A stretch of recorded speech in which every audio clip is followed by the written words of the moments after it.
Good afternoon, everyone, and welcome to today's NASCAR Cam. We are joined by Jeff Gordon, driver of the number 24 Exalta 3M Chevrolet for Hendrick Motorsports in the NASCAR Sprint Cup Series. Gordon, a four-time Premier Series champion, has won 92 races and is third on the all-time wins list. We're also joined by We're also joined by Rick Hendrick, owner of Hendrick Motorsports in the NASCAR Sprint Cup Series. Mr. Hendrick has a record 11 NASCAR Sprint Cup Series championships, including 4 with Jeff. And Jeff, we'll start with you. You had a big announcement this morning, and this will be your final full-time season and possibly your final Daytona 500 next month. Talk more about your decision. Yeah, this is certainly something that I've been thinking about for years. Rick and I have talked about for a number of years. You're always trying to, when you get to this point in your career, and you've done as much as we've done as a team, of trying to figure out when that right time to step away. I always said that I wanted to step away on my own terms if possible. And I want to be competitive out there, and I would hope that I could do that all the way through my final year. And so, this is the right time. I think it really came clear about halfway through last season that it was definitely going to be. Rick kept talking me into going longer and longer and longer. I kept saying, no, I think this is the year. No, I think this is the year. And finally, about halfway through last year, I said, no. This is it, boss, and we agreed, and the timing was good for me, good for Hendrick, and other opportunities that are out in front of us. So, looking forward to spending more time with my family, but most of all, looking forward to just that next chapter of my life, working with Hendrick Motorsports and other partners. And Mr. Hendrick, you've been with Jeff his entire NASCAR Sprint Cup Series career, spanning across 23 seasons. What are your thoughts on Jeff entering his final full-time season? Well, it's going to be surely awkward and strange when I walk in the garage area and I don't see Jeff sitting in the 24 car. But at the same time, I'm looking at it like, man, that's a year away. So I want to go out and win the championship with him this year and have the kind of season we had last year. And I just thank him for all he's done to help our company and all the records he's broken. And I look forward to him, helping the company grow.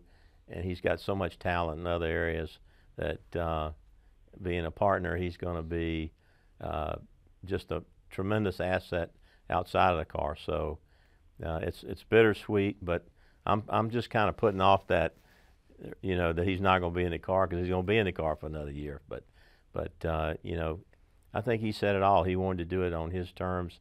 He's just meant so much to me, the sport, the drivers, young guys owe him so much.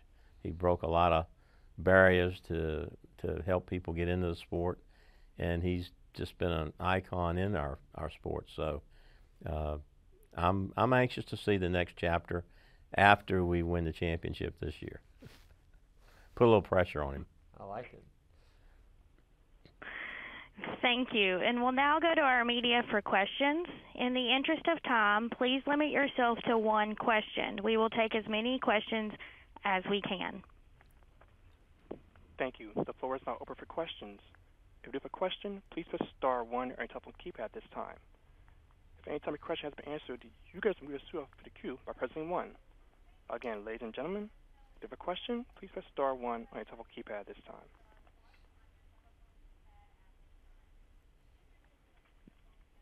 One moment while we pull for questions. And our first question is from Viv Bernstein of the New York Times.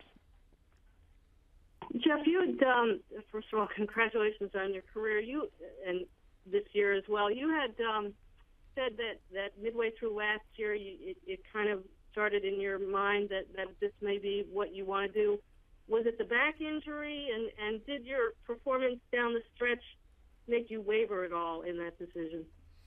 No, I mean, I honestly, I thought this was going to happen a couple of years ago, and during the off season, every off season I can think of over the last several years, Rick and I have talked about our future together, the future of motorsports, Hendrick Motorsports, and then and I'm so thankful to Rick to have that kind of relationship where we can talk honestly about things that are happening in the sport and with sponsors and the team and me personally and professionally, and so I've got such a great friend as well as partner here that we just would talk from time to time, and I really was leaning towards this at the beginning of 14, but it didn't get serious until midway of 14 that and it was a combination of things. It wasn't just one thing. It was the back thing played a role. I think that really more just confirmed things for me that rather than anything else, and even the great stretch in the run that we had and how good we were last year confirmed things even more for me. I was like, you know what, this is all I could ask for, to be at this point in my career, 20 plus years into my career, and be that competitive week in and week out. I was ready, almost ready to walk away right then, but I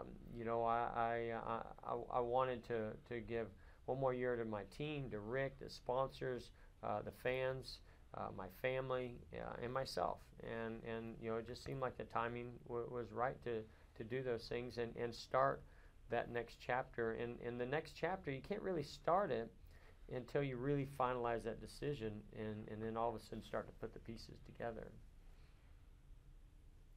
Thank you. Our next question is from Claire. One moment.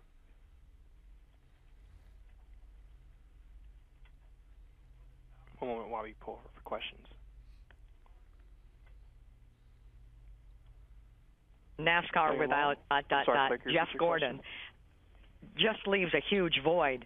How do you look at having achieved that place in the sport and your role in the sport as a leader after being that guy? I don't know if I've ever really looked at myself in that way. I just go out there every week and try to perform at the highest level I can and be the best driver for my team that I can be. I've never really approached it as I'm a leader in the garage area or for the sport. I'm very appreciative and thankful of sometimes others looking at it that way, or the things that I've done have helped contribute to the sport's growth. And I look forward to the future growth of the sport. I mean, I feel like my experience behind the wheel, my experience of being partners with Rick and learning from him, that's going to help me continue to add to the sport in any way that I can. But there are a lot of talented drivers out there that really have the ability to keep the sport growing and transcending, and a lot of young drivers out there that are coming up as well that I think are extremely exciting for the fans in the sport. And our next question is from Jeff Gluck of USA Today. Yeah, this is for Rick. Rick, obviously, there's a lot of speculation now about Chase Elliott. Where does he fit into the plans given this announcement? Well, we're just we're kind of looking at what's down the road a little bit later. Want to kind of focus on Jeff and what he's accomplished, and then we'll at a later time we'll kind of focus on who's going to be in the car.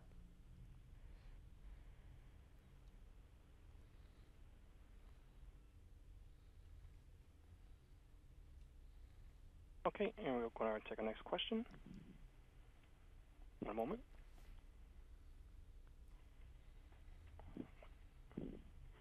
And our next question is from Jim Utter.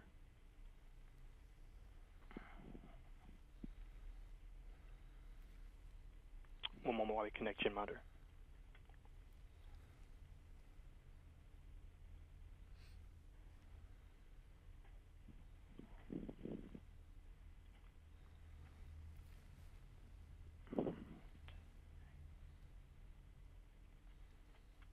Jimmy on the line? Yes. Yes. Yes, your question, sir. Okay.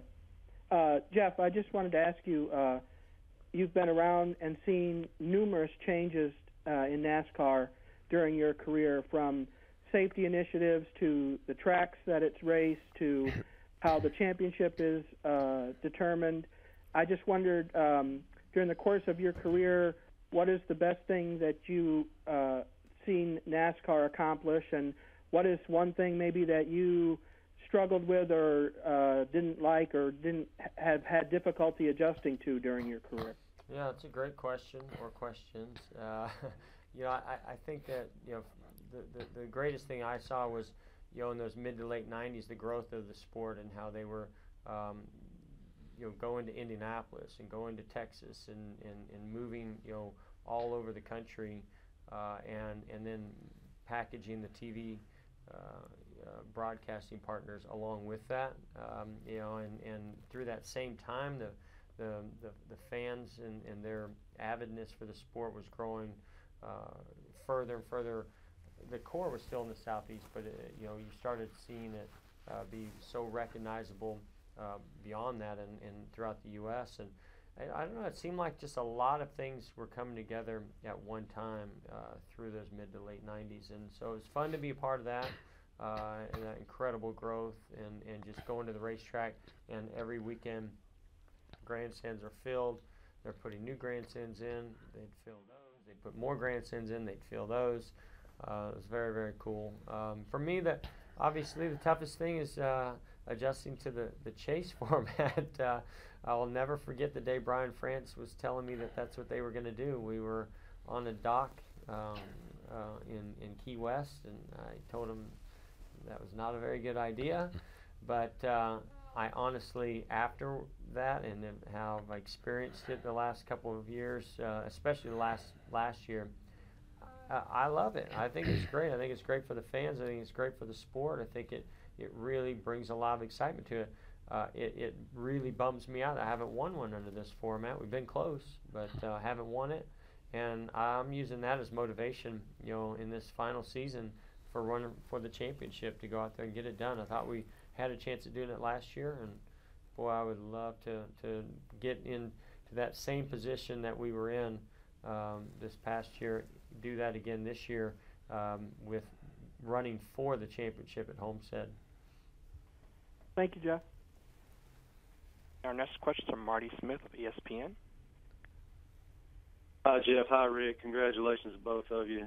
Obviously, transcending career. It's crazy that we're having this conversation, man. Yeah. I know. I agree. Don't be getting me all emotional. Yeah. Now. Don't make him cry. I know how hard it is when you're asked the legacy question.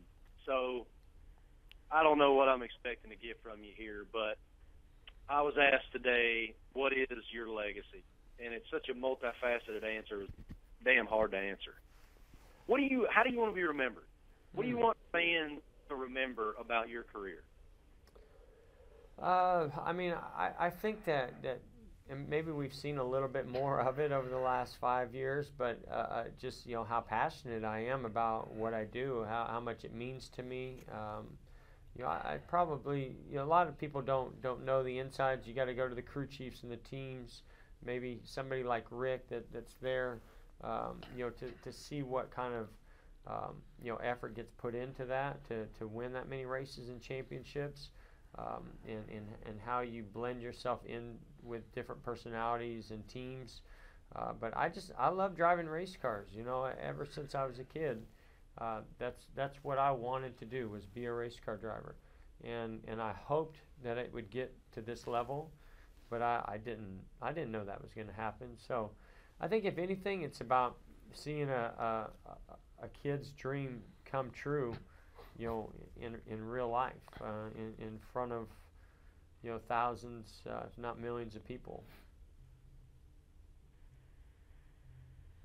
Thank you. And our next question from Bob Pockrass of Sporting News. Yeah, Jeff, I'm curious. You didn't use the word retirement in your statement, and with the way NASCAR's rules are as far as ownership and driving, it looks pretty difficult to see you in a car after next year, unless something were to happen to a Hendrick driver or something like that. Can you just not mentally use that word, or do you really think there's a chance you could be in a Cup car at some point after 2015? Well, the way I see myself in the world is that retirement means you go off to a beach somewhere, or sit in a rocking chair on the front porch and drink your coffee and pet your dog, and that's not me. I plan on working. I'm going to be working. I'm actually going to have to get a real job now. So when I think of retirement, I just don't think that that's what I'm doing.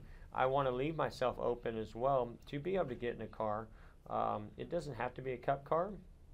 It could be a nationwide car. It could be a truck. It could be a prototype for Le Mans or the Rolex. It might not be any of those things. Heck, I was just out in the desert driving buggies, and kind of made me want to do the Baja 1000.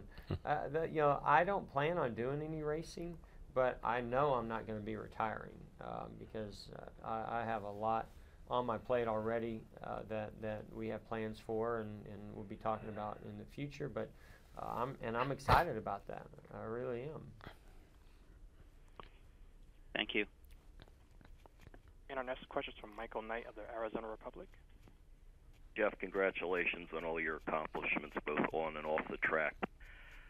I know you have a lot of respect for Rick Mears, and this morning I reviewed the notes of a conversation I had with Rick after he retired in December of 1992. And what he told me is that when he realized that when he got up in the morning and was not looking forward to go to the track or getting in the car, he knew that he had to stop. Does that translate at all to what you're feeling now? And also, should fans make their decisions on buying tickets to races this year on the basis that it'll be the last time they'll have a chance to see you race? Well, I think the chances are pretty good that Homestead will be the last race that you see me in. But again, I don't know that for a fact. But I know that I'm not going to come back and do a part-time schedule. I love being competitive.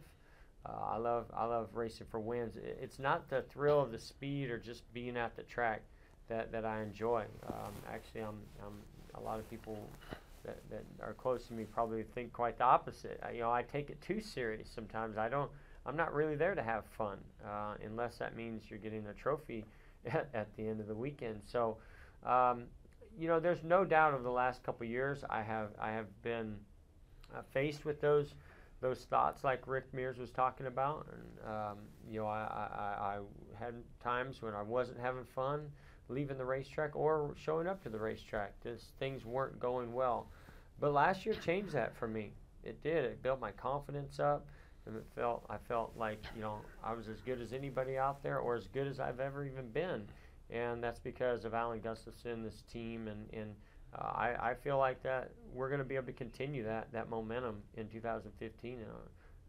I look forward to that very much. So, nothing would make me happier than signing off in this amazing career that I've had at Homestead, and knowing that I went out. Of course, you want to go out on top, but even so, if that's not possible, I want to go out being competitive and going out there and putting on great racing at the top level. All the way to the end, and that's all I ask for. And last year, gave me that inspiration that can happen again this year.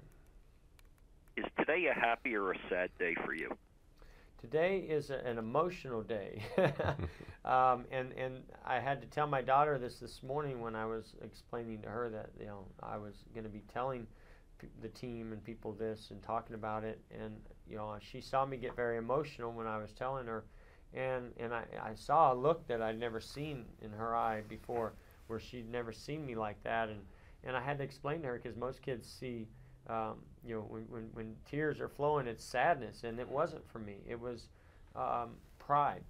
I'm just very proud of what I've done, what I've accomplished. What goals were set early in my career or as a young kid, and how I've been able to get this far. And yeah, I'm a little sad that there's going to be a day where I step out of the car and it'll be the last time. but I knew that that day is going to come at some time, and I think this is the right time. But I'm more proud and excited of what I've done, and as well as what the future holds. Thank you. Congratulations, Jeff. Thank you. Okay, we're going to take Nate Ryan of NBCSports.com. Yeah, Jeff, kind of following up on the why and how, obviously it sounds like you've always been an image-conscious person, and I know you want to leave the fans with the right image after, I know you've seen some veterans maybe hang around too long. I guess what happens, though, if 2015 isn't as good as 2014, and did that play into your decision at all in the stay in next year when it sounded like you were close to maybe hanging it up after 14? Yeah, I mean, it was never planned to end after 14. I mean, I made the joke about winning the championship and you know, riding off into the sun, but that would, even if we'd won the championship, that wouldn't have happened. You know, 15. Because I'm partners with Rick, I know how the business end of it works, and I knew that as competitive as I was, I wasn't quite ready, and as well that there were business commitments that I told him I'd fulfill, and I plan to. You know, to me, yeah, it's possible we won't have a great year. Right now, I feel really good about it because the way we ran in 14. But you know, if we don't, it's still a heck of a career. I'm going to try to go out and enjoy myself more than I normally do. You know, normally I just take it so darn serious that sometimes, no matter how we run, good or bad, it's not. I don't always enjoy it to the fullest. I want to enjoy this season to the fullest. I want my family around me, you know, being a part of it, enjoying it. Yeah, I'm looking forward to going to the track and smiling and you know, lots of reminiscing and enjoying the people and friendships that I've made over the years, as well as you know, getting the most out of that race car with my team. And I hope all those things can come together. One of the things that we are, you know, planning on doing, and one of my big focus with Alan on this decision was, you know, I want my focus to be on driving that race car to the best of my ability, and I don't think that you can do that and try to, you know, have this retirement or sign off, you know, type of festivities every weekend. So my plan is that I'll be back at the track in 2016. You know, doing all kinds of things with the fans. I'm certainly going to be there with Hendrick Motorsports and the team, and you know that I'll be you know, a major fixture at the track quite a bit in 2016, and I look forward to that. Really giving interaction to those fans that have been so loyal to me over the years that I think they want me to be competitive out there when I'm on the track. That means a lot to them. I found that out through Twitter, especially.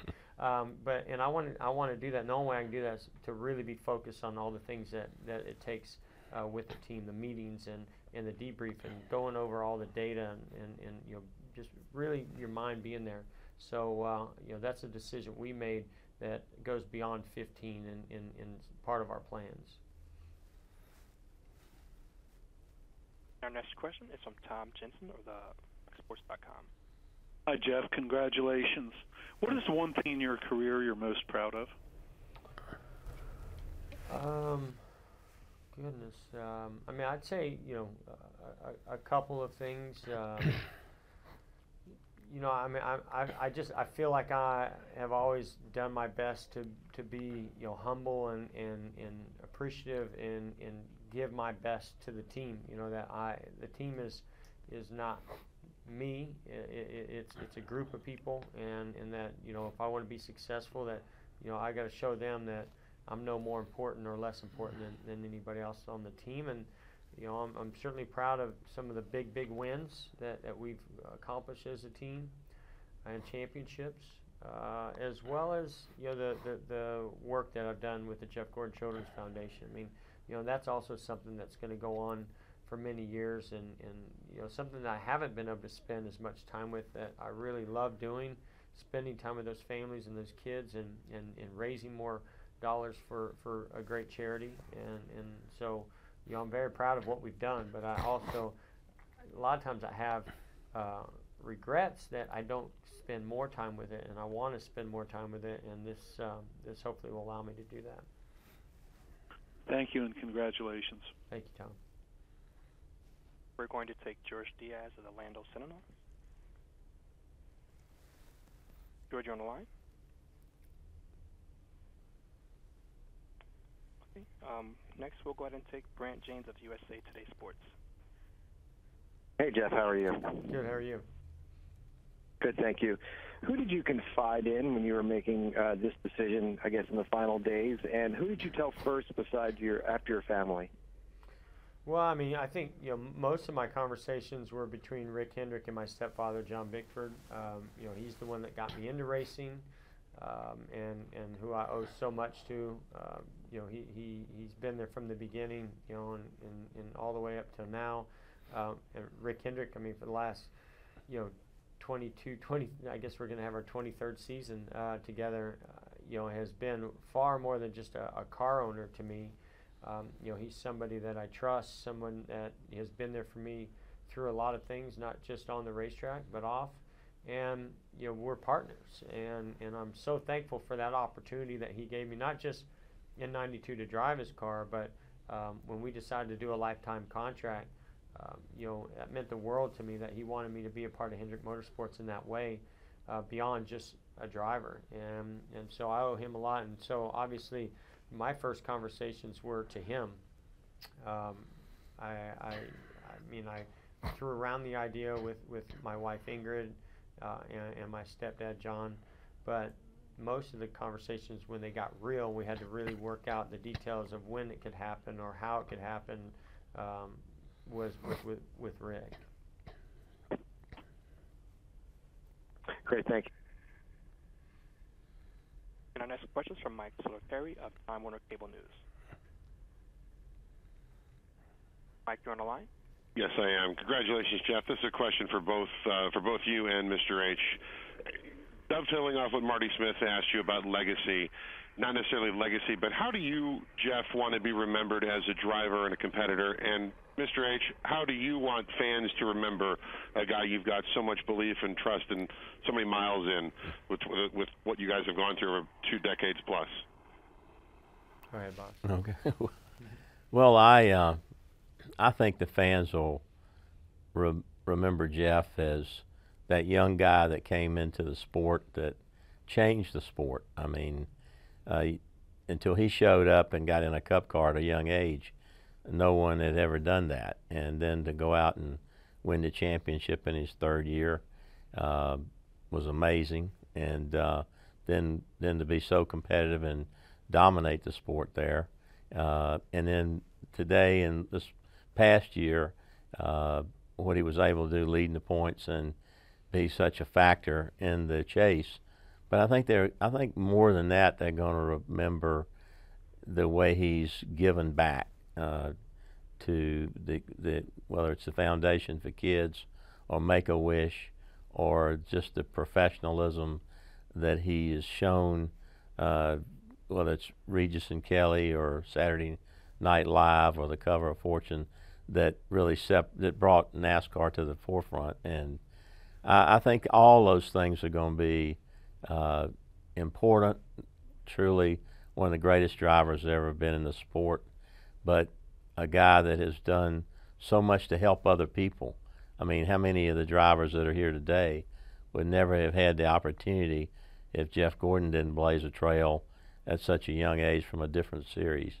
So you got the wins, the championships, the philanthropy, just a role model and spokesman for the sport. I mean, I think I've always said he's got the whole package, and he will leave his mark beyond the driving years too. So he's a special guy, and I think the fans are going to appreciate everything he's done on and off the track. I mean, I guess from my standpoint, I definitely am proud of those things that I've done on and off the track. But I guess I get a little bit simple, when I think of things like this. I think of who my heroes were when I was growing up. A.J. Foyt, Rick Mears, Al Unser, Steve Kinzer, Doug Wolfgang. I grew up in an open wheel arena. Where I grew up in California, it was all about sprint car racing and the Indy 500. It wasn't until much later that I started watching NASCAR. And so what drew me to those legends and those guys and their legacy was how many races they won. and I love the fact that those guys won 4 Indianapolis 500s and championships, and that they were great race car drivers. And quite simply, I'll be happy if people recognize me as a great race car driver, because that's all I ever wanted to be. Thank you, gentlemen. Thank you. And next we'll take Paul Woody of Richmond Time-Dispatch. Yes, Jeff, you mentioned this a moment ago about the Jeff Gordon Children's Foundation. Can you talk a little bit more about what your success on the track has enabled you to do off the track with your foundation, with the Clinton Global Initiative, with your work in Africa? Yeah, it's given incredible opportunity, and it kind of, I remember the first time I went to a hospital. It was in Winston-Salem, a children's hospital, and met a family and a child that was battling cancer the first time, and I didn't know how to react. I didn't know why I was there or how I could help, but when I left there, I knew that I wanted to do more and find a way to help, and more than just maybe give an autograph or take a picture. And so it was not long after that Ray Evernham's son was diagnosed with leukemia. We started a program together called Racing for a Reason. Shortly after that, Mr. Hendrick was also diagnosed with leukemia. So, in 1999, I formed the Jeff Gordon Children's Foundation, and we started primarily doing work with Leukemia and Lymphoma Society, pediatric cancer, and that grew into doing research with some of the top hospitals in the country, like Riley Hospital for Children, Levine here in Indianapolis, in Charlotte, and Children's National in D.C., and working with the Children's Oncology Group, and then that led to other opportunities like working with the Clinton Global Initiative and taking things abroad to other countries. So it's been amazing. It's given me something also to be very proud of beyond just driving the race car, but also I know that there's so much more that needs to be done for pediatric cancer, and that I want to be a part of in the future.